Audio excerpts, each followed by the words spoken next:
What's going on, guys? Welcome back to Monkey Movie Club, hosted by me, Chimp Guy. Monkey Movie Club, as some of you may know, is a club where we watch movies every week. There is a new theme. The Monkey Movie Club members submit movies that fit within the theme. We all vote, and then we watch that movie. And then I come on here to tell you guys about the movie and what I thought about it, as well as a couple other movies that other Monkey Movie Club members are not required to watch. It's just me, because I'm crazy, man. I'm not watching one movie and coming on here and talking about it. I'm going to talk about more movies, okay? That's what I want to do. That's what I'm going to do. Typically, if you're new to this channel, well, thanks for stopping by. Thanks for watching. I talk about 3 movies, typically, in our main segment. But today is something special, okay? I'm going to be talking about 4 movies. Isn't that insane? I'm crazy. Somebody's got to stop me, okay? I'm talking about 4 movies on the show where we talk about 3 movies? Crazy, dude. So if you were with us last week, you saw that our theme was black and white horror. And the movie that was submitted and voted for and won was Young Frankenstein, directed by Mel Brooks. Debatably a horror, but it's got enough spooky vibes that I said it works. We'll do it. If it wins, it wins. And it won. It's a comedy. We'll talk about it in a second. The other movies that I wanted to talk to you about today, I'm doing something, if you saw by the title and thumbnail, I will be talking about not only Young Frankenstein, which was the Monkey Movie of the Week, I'm going to be talking about another Mel Brooks parody film that is parodying another Universal monster. And I watched the movies that these movies are parodying. So with Young Frankenstein, I watched Frankenstein from 1931. And the other Mel Brooks film is Dracula, Dead and Loving It, starring Leslie Nielsen. And of course, the movie that is parodying is Dracula. Also from 1931. They were churning them movies out, man. The studio machine was just that. It was a machine that made movies. But yeah, that's what I'm going to be talking about. I'm going to be talking about these Universal Monster movies and then the movies that parodied them.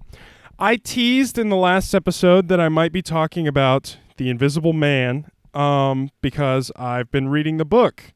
And I know what you're thinking. Whoa, I thought you don't read. I thought we watch movies here. And I have to admit, this book is small. So don't come down my throat. It's a small book, okay? I thought about watching The Invisible Man and an Invisible Man parody, but that would have been 6 movies, and that felt a little overkill. Felt like maybe I wouldn't have time to talk about all those movies. Also, I haven't finished the book yet. I wanted to finish the book before I watched the movie. Almost done. It's pretty good. I want to actually, before we get into these movies, I want to talk a little bit about Mr. H.G. Wells' novel, The Invisible Man. It's like, this copy is like 140 pages, 140-something pages, and it's about The Invisible Man. It was written in 1897. That was a long time ago. There are words that I was having to Google. Like, there was one point in the book where the Invisible Man says he gets hit in the shoulder blade by a handsome cab. I was like, he got hit in the shoulder with a cab and he's still walking? And then I looked up what a hansom was, and it's a horse-drawn carriage. And I was like, oh, yeah, cars weren't a thing then. That, like, he got hit with a cab going, like, 10 miles an hour or something, you know. But, yeah, the book's good. I'm really enjoying it. For the first, like, 90 pages of the book, a majority of the book is not from his perspective. You are seeing the Invisible Man go into these other people's lives, and we are seeing him from their perspective. And the way he writes the Invisible Man doing things is so creative and unique. Like if the Invisible Man is like throwing something at somebody, he doesn't just say the Invisible Man threw the lamp at so-and-so. It'll say so-and-so saw the lamp fly towards him, or it'll say like the piece of tile flew up into the air, sat still for a bit, and then flung itself towards, like he's acting like these objects. He's describing them the way that these people are seeing it. Like they are seeing these objects move by themselves. And you have to, you put two and two together. Like, the Invisible Man's doing these things. There are some chapters. The chapters are really small because it's a small book. But there are some chapters where there are these characters introduced where like the Invisible Man just like barely affects their life. Like there's this one chapter that's like one page where it's somebody working at the railroad or something, and they hear a voice grumbling to itself over their shoulder, and then the voice like sneezes, and the person, it's from their point of view, they think they're going crazy because they hear somebody clear as day walking past them talking to themselves, but they don't see anybody. So it's really cool. It's like little windows into these people's lives and how this elusive, invisible person has affected them. Like the intro is very strong. Like he just shows up at this inn and he's wrapped in bandages, got these glasses on. They don't know what's wrong with him. They think he's deformed or something, and he's embarrassed to show his face. Yeah, it's really well written. I don't read a lot. I watch movies, but the Invisible Man has always been my favorite Universal monster, besides maybe the Wolfman. And I want to mention this real quick. It's weird that the Invisible Man is a Universal monster. He's there with Wolfman, Dracula, Frankenstein, and this is just a dude who's invisible. Like, he's a scientist who did something wrong, who's been obsessed with his work, and now he's trying to get back to normal. And he's a monster. Yeah, he goes a little crazy. Yeah, he kills some people. But he's just a dude, You've got this guy who's a wolf. You've got this guy who drinks blood and can turn into a bat. This dude's just invisible, and now he has to deal with it, And he's up here with Universal monsters. I think that's rude. I think it's rude to call him a monster. He's a scientist who just goes a little loony, and you're going to sit here and call him a monster? Not cool, Universal.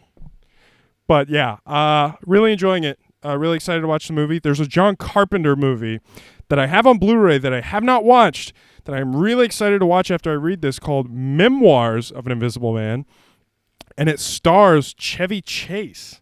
Funnily enough. But yeah, let's talk about the frickin' movies, guys. I think I'm going to talk about Young Frankenstein first. Then I'll talk about Frankenstein. Then I'll talk about Dracula Dead and Loving It. And then I'll talk about Dracula. How's that sound? Let's do that. Banana mug. I did not make the mistake of drinking beer in the banana mug. This time it is coffee. Keep me alert.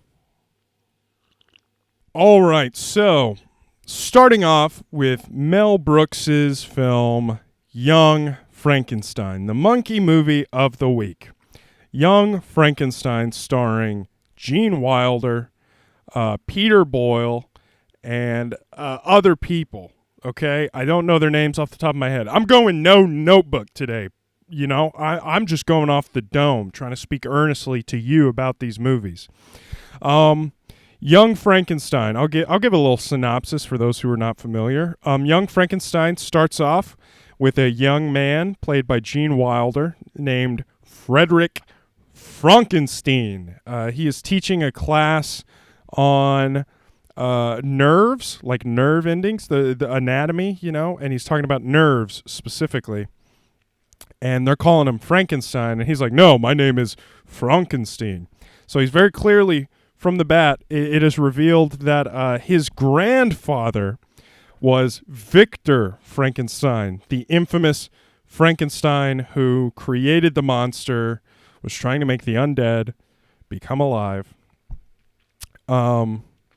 And if you have not seen Frankenstein and you watch this movie, you're not like missing out on a ton, because this movie is essentially a retelling of Frankenstein. But you know, this scientist makes a monster, angry mob gets the monster. That's the essential Frankenstein synopsis for you. But young Frankenstein, a little more nuanced, a little more going on in the story. Someone visits him in his classroom and tells him that his great-grandfather, Baron von Frankenstein, has died and left him in the will.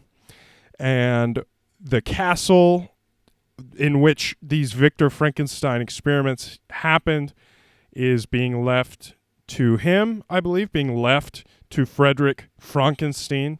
He's really trying to separate himself from this life, but he decides to go to the castle, hear about the will, you know, get his quiche, get his money. And as he goes, he starts learning more about his grandfather and his grandfather's experiments, and he gets kind of drawn into that life, and he's also a scientist like his grandfather was, and he is kind of corrupted by the idea of finishing his grandfather's experiment, reincarnating dead tissue, making life out of death. He wants to do what his grandfather could not accomplish. So he, you know, and it goes along. I don't want to spoil too much, but yeah, that's the general premise.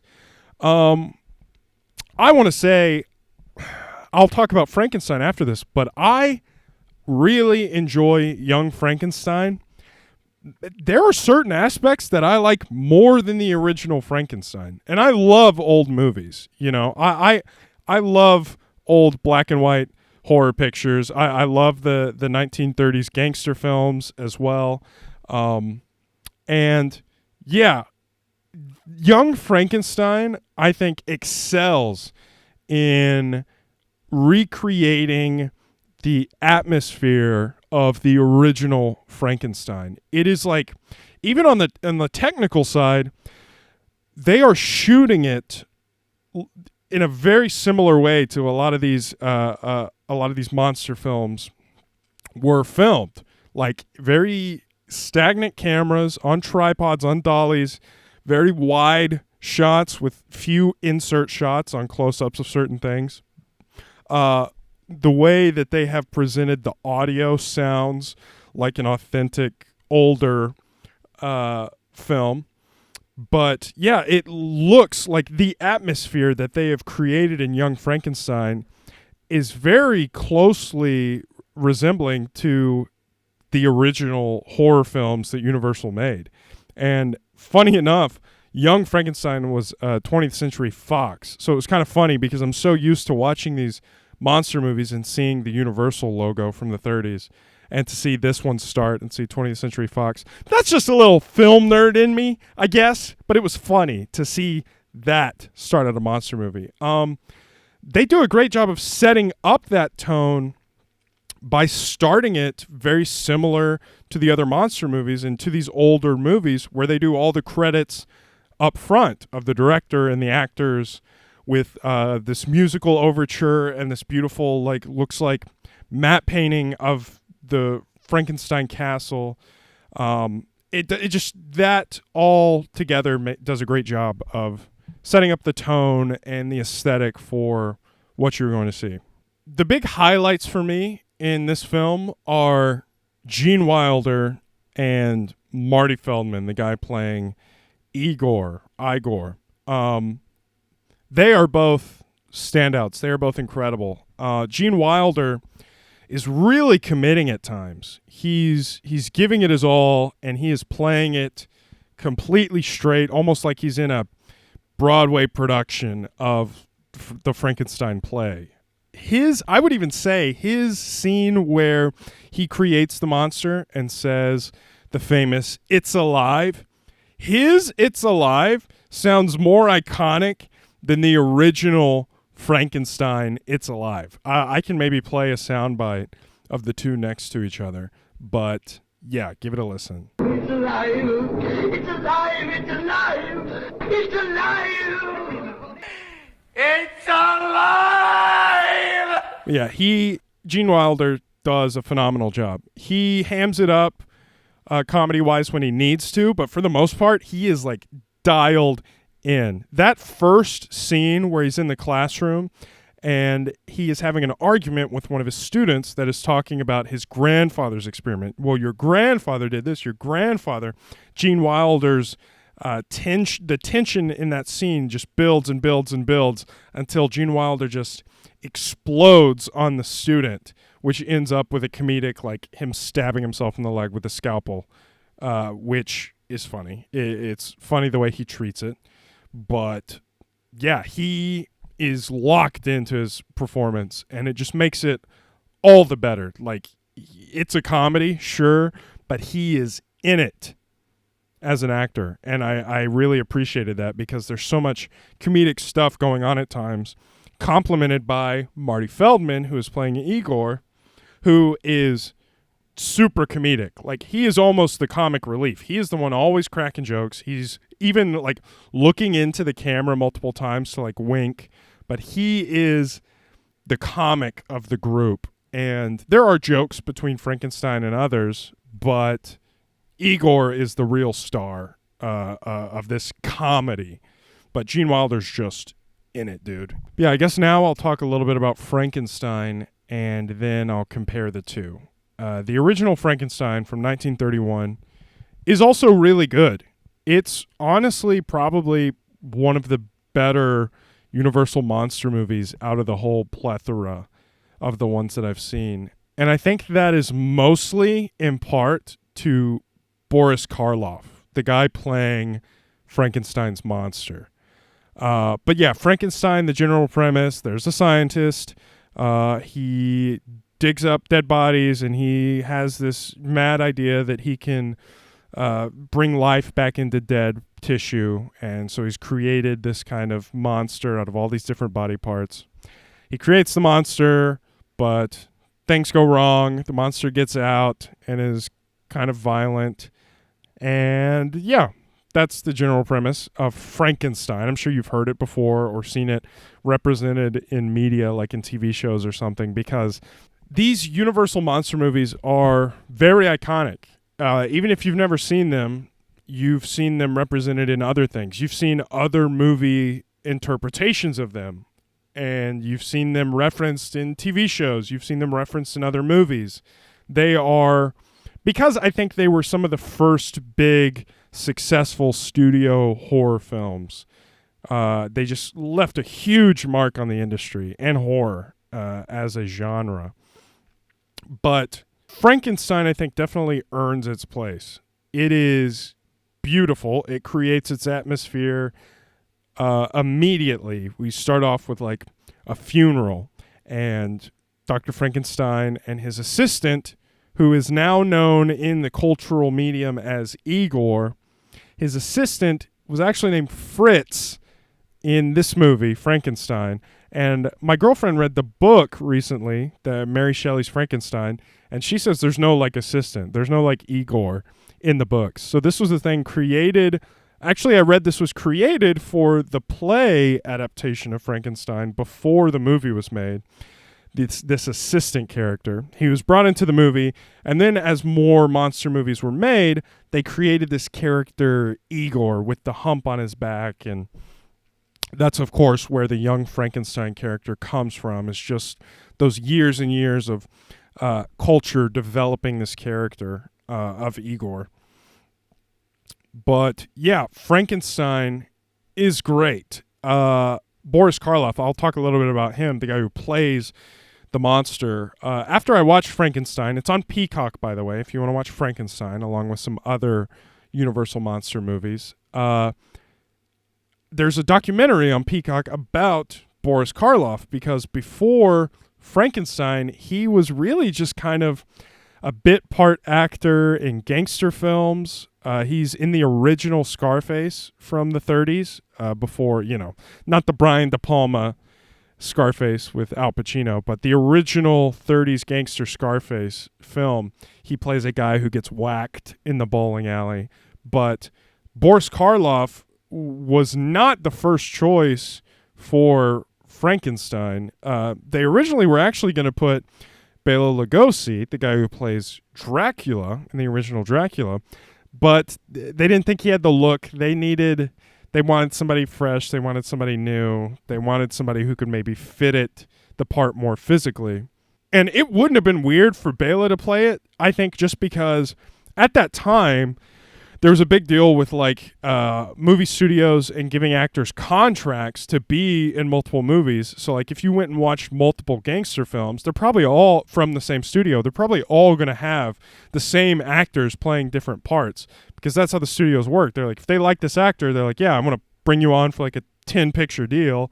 And you just work at this studio making 10 movies over the course of, they pumped movies out, dude. Like, as we talked about, Dracula and Frankenstein came out the same year. And there are a lot of actors that bleed into the other films, which I can talk about in a bit. But, yeah, Boris Karloff, he was kind of a nobody before Frankenstein, and he was a hit. I think people loved Frankenstein because of him.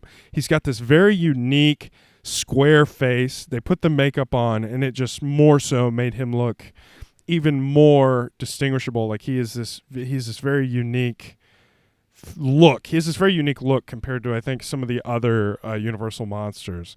And when he was a big success in that, Universal was like, let's sign him on a picture deal. And they got him to do all these other movies. He actually plays 2 of the iconic Universal monsters. He is also the Mummy. I have not seen The Mummy. I'm probably going to watch The Mummy this spooky season, but because I just loved Boris Karloff. And if you did not know, Boris Karloff is the original voice of the Grinch in the cartoon, and he's also the narrator. So he's got that deep, sultry voice. But yeah, he is a powerhouse, man. Something I did not know about Frankenstein is in the book, the monster talks a lot. Like he has all these thoughts that he wants to get out. He's like talking to people. He's blackmailing people. He's plotting and scheming. And in this movie, Frankenstein is like very almost adolescent. Like he doesn't talk at all. And I think that was a very strong choice for the studio or the director or whoever decided to do that. I think that was an incredibly strong choice. And because Boris was playing it, like everything fit in the right place and everything worked because his facial expressions and the way that he plays this monster is incredible. And I know I've heard that he talks in other movies like Bride of Frankenstein, but I don't think he's giving monologues in those. I could be wrong. But when they first introduced Frankenstein, it's probably like my favorite scene in that original Frankenstein movie. He is walking up the stairs after being alive for the first time. Like he's alive on the table and they go put him in a room and then they hear him walking up the stairs, kind of like waking up from being alive. And he walks into the room and it's dead silent. They're not playing any music. You're just like seeing him walk up to them. You hear his footsteps, but it's like a dead silent room. And he's just looking around and his face, it's like he's truly come alive and it's like trying to observe it. I don't know. And he's got this, man, you feel bad for him. The way he looks, these like really heavy eyelids he has. Hi, cat. He's got this very depressing looking face. And I feel bad for the monster, man. Some not good stuff happens to him in the movie. And then the movie's over. And I'm like, wow. Okay. But yeah, to me, the monster is a very sympathetic character. And I don't know if they do that on purpose because, to be honest, the movie doesn't feel like it's treating it like that because the monster, he's treated like a monster, like he's chained up and whipped, and that causes him to have these outbursts and go crazy, so to speak. And then the angry mob forms because Frankenstein does something and kills somebody. And they want to get revenge on the monster. But all that happens because of the way he's treated. Like when he first walks into the room and it's quiet and they're kind of observing him, he's not just some monstrous, murderous being, you know. So I'm going to give the movie the benefit of the doubt and say that it is treating him like a sympathetic character, but it's so strange how the movie ends. Like they kill the monster, quote unquote, because there's like 5 other Boris Karloff Frankenstein movies that follow, so he's not really dead, but they kill the monster, so to speak, and then the movie's like, hooray! And, oh, Dr. Frankenstein's okay, he's healing. And then Frankenstein's dad's like, oh, cheers to the Frankenstein name. And it's like, that's the end of the movie. And I also watched Dracula, and I'll talk about those in a minute. But Dracula also ends in a similar way. Like they, quote unquote, kill Dracula, and then movie's over, happy ending. And I think part of it may be the studios, because I know that studios had some pretty strict rules when it came to certain movies. Like the gangster films, they had very strict rules. Like there was like a rule that gangsters in the movies couldn't kill cops. If gangsters were like bad people and killed people and gambled, they had to have a bad ending. They could not go on to live a happy life if they did these terrible things. Like the studio had these rules to be like, we don't want to encourage these bad things.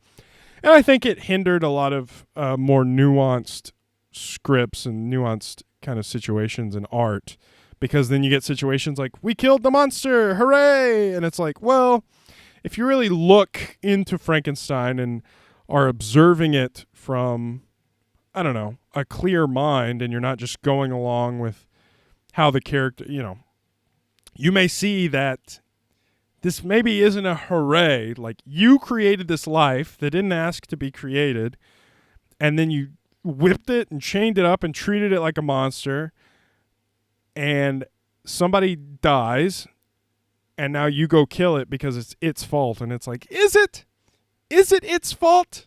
What did it do? You know, because it's kind of your fault. You're kind of the responsible one. You unleashed this beast into the world. But Frankenstein's sweet. He's a sweet little guy. Or the monster. I like the monster.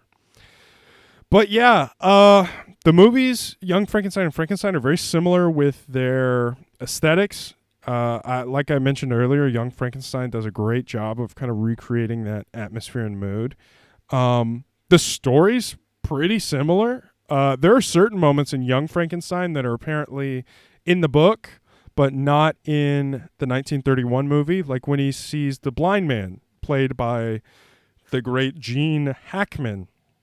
That whole blind man sequence in Young Frankenstein is in the book, apparently. Like the Frankenstein's monster comes across this blind man and is like conversing with him, because everybody's just treating him like a monster, but because this guy's blind, they can have this friendship and talk. But it's obviously treated a lot more comedic in Young Frankenstein. There are a lot of haha blind jokes, like the blind guy messing stuff up because he's blind, haha. But yeah, that's not in the original movie, the whole blind man subplot. And these original movies are shorter, so there was limited amount of stuff they could put. Like they're only like 70-something minutes long, like not even an hour and a half. All the stuff with the monster is pretty similar, but honestly, they're both just kind of good standalone movies by themselves. I think you get more of an appreciation for Young Frankenstein if you've seen Frankenstein, but it's not required. I had never seen Frankenstein when I saw Young Frankenstein. I still liked it. I thought it was funny. The comedy is a bit dry in Young Frankenstein. There are some jokes that are literally look away and you miss it. Like they find Victor Frankenstein's secret library, and Gene Wilder, Frederick, is like, oh, this must be the book where he wrote all of his findings.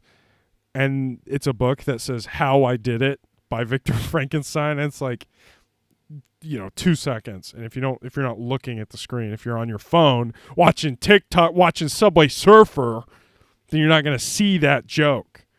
But it's fun. I love the comedy in Young Frankenstein. Igor is really holding the comedy on his back, but because he has a hunchback. Get it? But yeah, I mean, check them out. Check them both out for the spooky season. I think you'll see little things and laugh about it and have a good time. They're both good movies. Something else I wanted to mention was his female assistant. She's like this.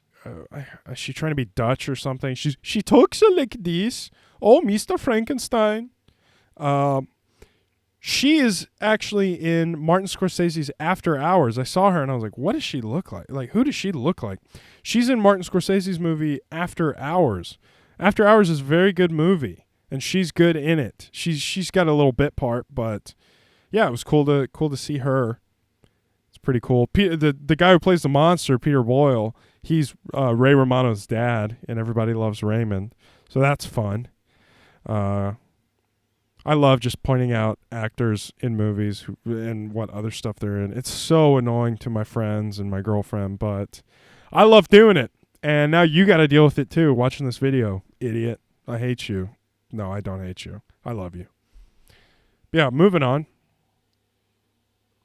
Let's talk a little bit about Dracula and Dracula, Dead and Loving It. First thing I want to say about Dracula, it's beautiful.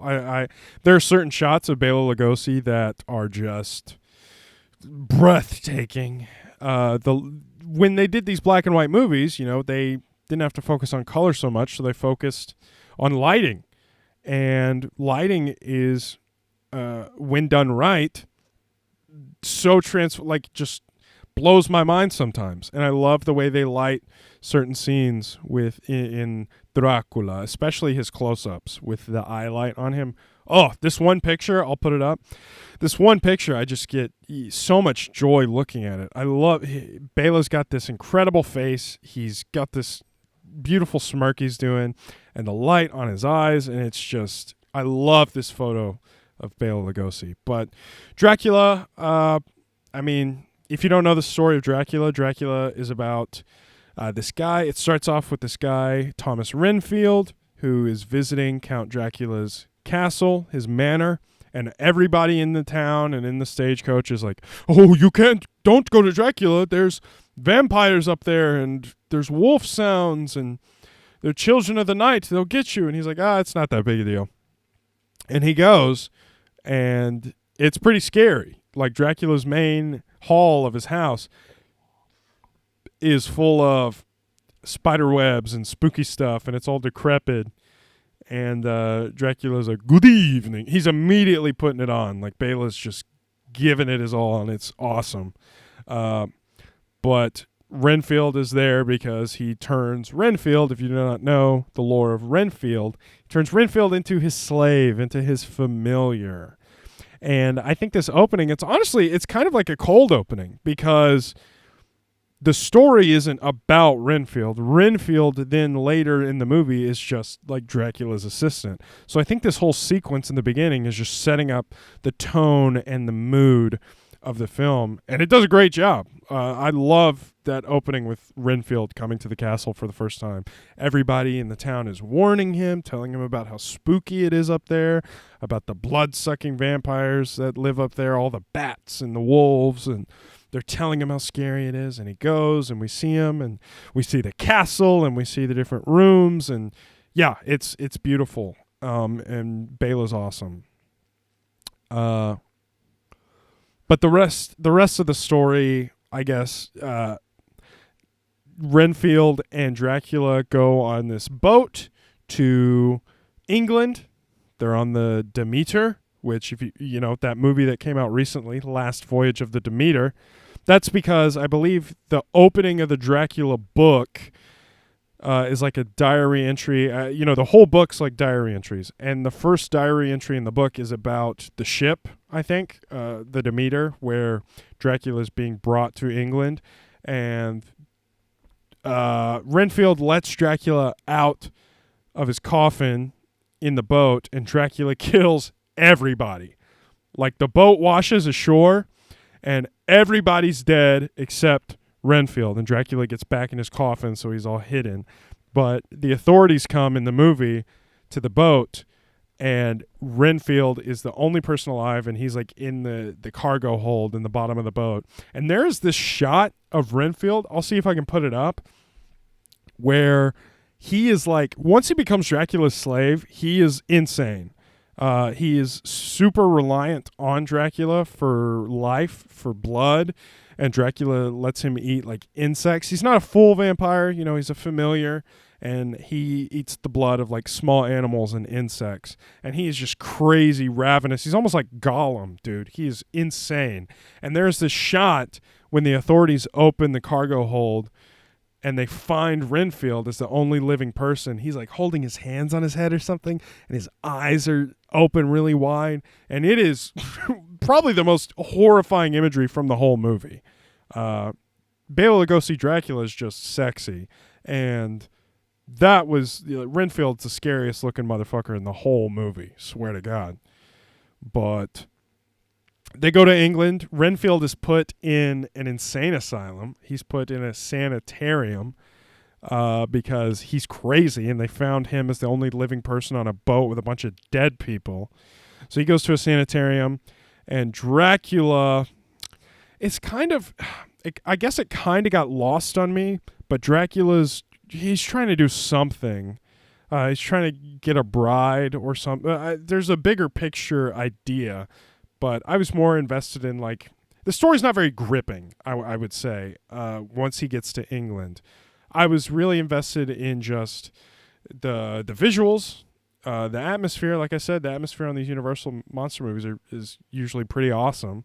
But the story in Dracula, not as gripping as some of the others. There are these characters that are introduced, and Dracula decides that there's this one woman that he's going to make his bride. And people are dying in England, and they can't explain why. And so they consult with Van Helsing. Oh! And if you know the lore of Van Helsing, he's a vampire killer. That's what he do.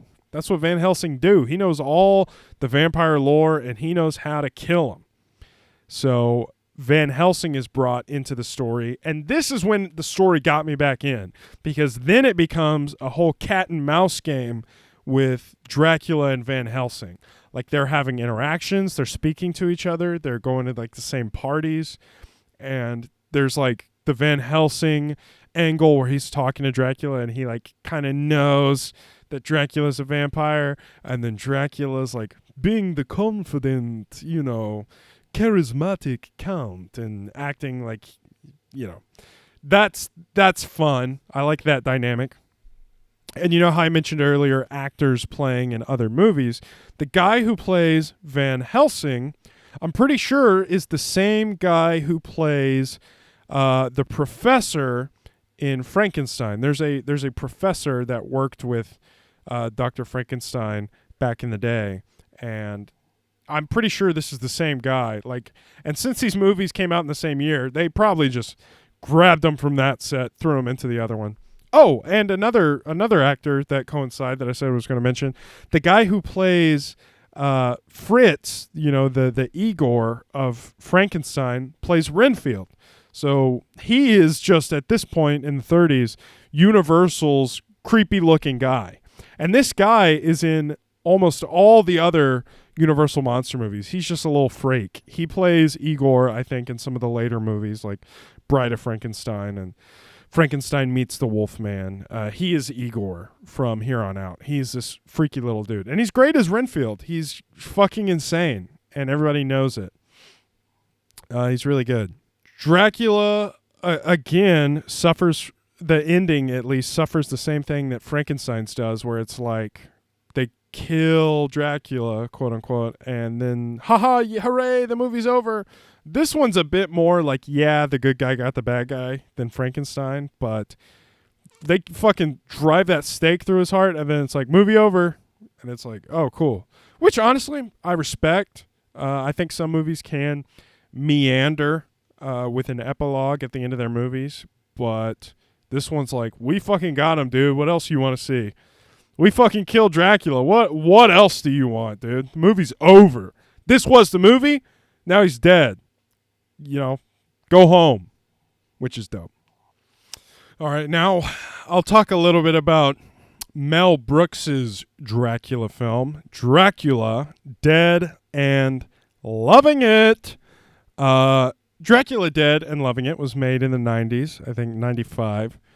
It stars Leslie Nielsen as Dracula, you know, the famous Leslie Nielsen. He did a lot of these funny parody movies, the Naked Gun movies. He's even in a superhero movie with Drake Bell. What else, man? He's been in everything. Some of the scary movies. He did a lot of comedy back in his day. He's even in the original Halloween, apparently, as like some B character, extra character, which is pretty cool. But yeah, he's playing Dracula. And this movie is not the best. Sorry, Mel Brooks. I've seen a few of your films by now. I like Young Frankenstein a lot. I like the producers a lot. I like Robin Hood Men in Tights. Don't like this one. Mel Brooks is in this one. Mel Brooks plays Van Helsing, which is cool. He gives himself a bit of a bigger role here. But yeah, Dracula Dead and Loving It is essentially Dracula, but even more horny. Like, this movie's horny, dude. There are a lot of sexual jokes, and there's a lot of cleavage, to be honest. There's one point in the original Dracula movie when Renfield first is staying the night, and these three like vampire women that live in the castle are like going to Renfield in the night, like they're about to kill him and drink his blood or something, and then Dracula has to call them off. Well, in this movie, they kind of do the same thing, except it's two women with big breasts, and they are acting very sexually ravenous and are like, start straddling his legs. And Renfield, the joke is that Renfield likes it and it's funny. And then Dracula has to come in and call him off. But yeah, Dracula Dead and Loving It is essentially Dracula almost beat for beat. It feels like Mel Brooks just wanted to make a Dracula movie. Young Frankenstein, I think, is its own thing. It introduces this new character, Frederick, you know, as the younger Frankenstein. It has this whole subplot of him not wanting to be like his grandfather, trying to make a name for himself in science. I think the monster has kind of a different journey than the original Frankenstein's monster. But Dead and Loving It is just Dracula, dude. And I think, honestly, it suffers because of that, because it's hitting all the beats of Dracula, which is like a 70-minute movie, and Dead and Loving It's like a 90-minute movie, and it's hitting all the same beats, but adding jokes. And the jokes in Dead and Loving It, not that funny, TBH. A lot of physical comedy, a lot of falling over, and that can be funny, but a lot of these jokes, too, in Dead and Loving It, like, bring the movie to a complete halt for some of these jokes. And I am like, I don't know, maybe because I had watched Dracula right before I watched this, I was like, I know the story. I just want this joke that I don't find to be funny to be over with so we can get to the next beat. There were maybe a couple moments where it made me laugh, like not even like audibly laugh, you know, just like the, you know, pushing air through my nose laugh. But man, a lot of the comedy did not work for me. Also, I wanted to mention this. Dracula Dead and Loving It does not attempt at all to emulate the visual style of Dracula. You know, Young Frankenstein, like I mentioned, looks like the 1931 Frankenstein. Dead and Loving It just looks like a 90s movie. It's shot like a modern movie, in color too, and so I think the color hurts this movie bad because Leslie Nielsen looks like shit. He looks like he's wearing a fucking Halloween costume, dog. It's bad. I don't know if that's supposed to be a joke in itself, but it looks like he's wearing a Bela Lugosi Halloween costume. And it's not good. Young Frankenstein, like, they've got good costumes. The makeup on the monster's great. But dude, this one, not it. But yeah, I mean, just shooting it like a normal movie, I think also hurt it. Like there's that movie that came out, I think this year or last year, Renfield, about Thomas Renfield. There's one moment in the movie where it's like Renfield meeting Dracula for the first time, and in that moment they advertised the shit out of it on TikTok because it's the only visually interesting thing in that whole garbage movie. But they put Nicolas Cage in the classic Dracula suit, classic Dracula makeup. They put Renfield in his classic suit and tie, and they shot it on black and white. They made it look grainy. They changed the audio, and it looked awesome. And if the whole Renfield movie looked like that, I think it would have, it could have. There are obviously reasons why they didn't do that, because people don't want to go see black and white movies, and they were trying to make it appeal to the general audience. But anyway, yeah, Dead and Loving It doesn't look interesting visually at all, and it's just ugly, and yeah, it sucks. But I think Mel Brooks just wanted to, like I said, make a Dracula movie and play Van Helsing, and he did. That's what he did, except there are a lot of jokes that don't work for me. And I love the scene in the original Dracula. There's a scene where Van Helsing's in a room with a few people and Dracula, and he's talking to him, and there's this little handheld mirror on this table, and he looks through the mirror, and he sees that Dracula's not in the mirror, and then he brings this handheld mirror to Dracula, and he's like, hey, I have something very important I want you to see that astonished me when I first saw it. Will you take a look at it? And Dracula opens it, realizes what it is, and immediately, hits it out of Van Helsing's hand. And it's a great scene. It builds the tension. These two characters are conflicting, and this is kind of the first moment where Van Helsing's directly confronting Dracula. They do something like this in Dead and Loving It, except it's a dance scene where Dracula's dancing with this woman, and this whole wall of the dance room, which is a mirror. And I've only seen that in like dance rehearsal rooms, I've seen that in ballet rooms and stuff like that. But this is like a ballroom, and there's just a huge framed mirror on the side of the wall, and they're all watching Dracula dance with this girl, and he's just not there. And they try to make it funny, I guess, because he lifts her up and is spinning her, and then it cuts to the mirror shot, and there's like digital. They've like digitally taken him out, so it's like 90s digital effects, which also don't hold up great. But yeah, it's just got nothing interesting going on with it. There's nothing unique about it. There's nothing that draws me back to it. I'll probably never watch that movie again because nothing is bringing me into it. It's got nothing going for it, really. But c'est la vie. That's the nature of movies. Not all of them are going to be bangers. So yeah, I guess I'll talk a little bit about next week. The theme for next week is Suburban Screams. Suburban Screams. Kind of a lazy theme on my part, but it's all right. I didn't make a graphic either. I kind of just stole it from Peacock. So shout out Peacock. Peacock released a new series presented by John Carpenter. I think he directed an episode or two, but it's essentially like a documentary series about people talking about their horror moments in their homes, like whether it be they were haunted or they were stalked or, and I thought that'd be an interesting theme for the Monkey Movie Club, because I want to do spooky themes all throughout October. But yeah, the movie that ended up winning for Suburban Screams was Coraline.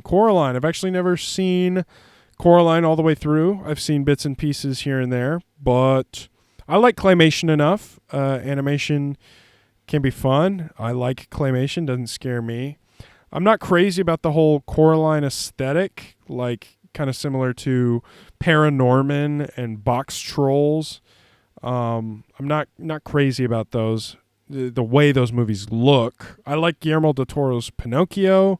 I like all the old Rankin Bass Christmas claymation movies, but, I'll give it a shot.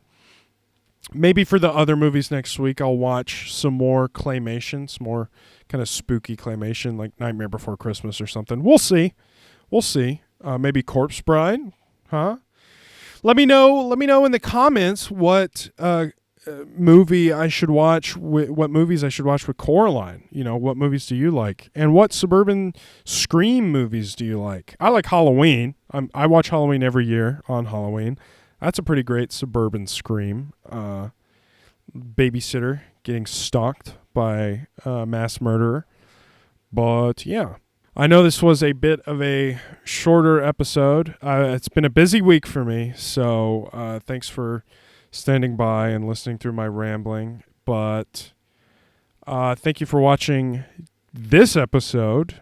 I encourage others to seek out Frankenstein, seek out Dracula. Watch these old horror movies. It'll give you a little history as to the genre. And I think that's important, looking at these older movies, not just watching new stuff. But something I wanted to mention, this upcoming weekend, so this is coming out on Thursday, this upcoming weekend, I'm probably going to upload it on Saturday or Sunday, but I'm uploading a horror short that I filmed with a couple friends for a competition. I'll be uploading it to this channel. So be sure and subscribe. Put notifications on, ring that bell, because you don't want to miss it. I don't know what time exactly. I got to finish editing a couple things for it, but it's exciting. It's not the best. I kind of went through multiple rewrites with the script. Some special effects stuff didn't work out the way I wanted it to. I didn't get to storyboard the final version of the script. Kind of just had to make it up as I went along, but hey, that's the nature of filmmaking and deadlines, huh? Figuring things out as you go. But yeah, it'll be out this upcoming weekend, so stay tuned. I'm excited we've got a couple spooky weeks left, and then that'll be it for Monkey Spooky Club. We'll get back to the regularly scheduled programming.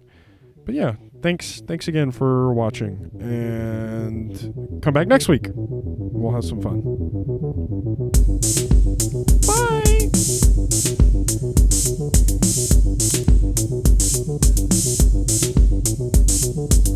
Bye!